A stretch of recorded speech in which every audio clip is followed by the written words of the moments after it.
This is Fear 3. In this episode, we will look at what to do when you're afraid. Well, let's look at it. You said that you're afraid.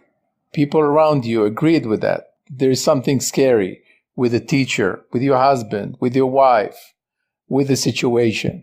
Everybody agreed with you. You were afraid, and you said to yourself that you're afraid. And when you're afraid, you didn't do this, or you didn't do that, or you did what you're not supposed to do. That's afraid. That's how it looked. That's what you're doing. That's what human beings are doing. As a human being, we have to take actions. Our brain will not settle with not taking any action. And our brain's always asking what to do now. How do we get out of it? We have to get out of it.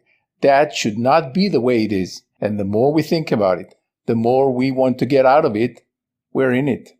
Well, as with whirlpool in the ocean, the way to handle it is to do nothing.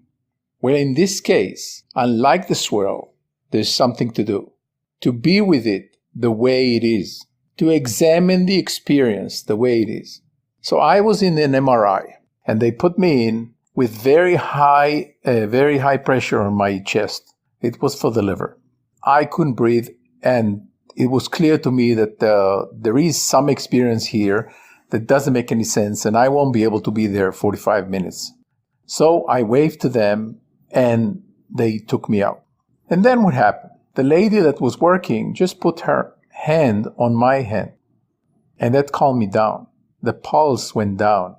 Blood pressure went down. The whole experience was rejuvenating. We looked together what to do. I had to put my hand this way and not the other way. That's it. And that's what I did. I went in.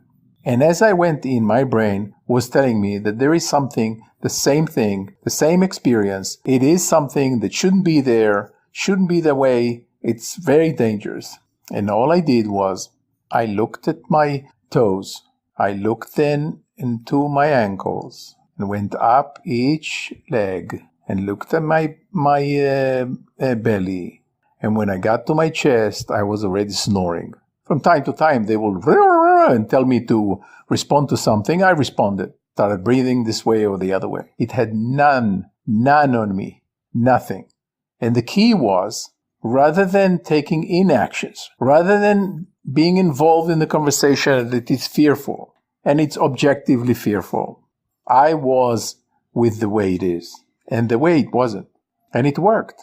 And now I need to do another MRI, I don't know, in a month or two. And I'm going gingerly into it. I have the technique, and I will tell them exactly that my arms need to be beside my body, and it will all work like a clock. Try it on. Thank you.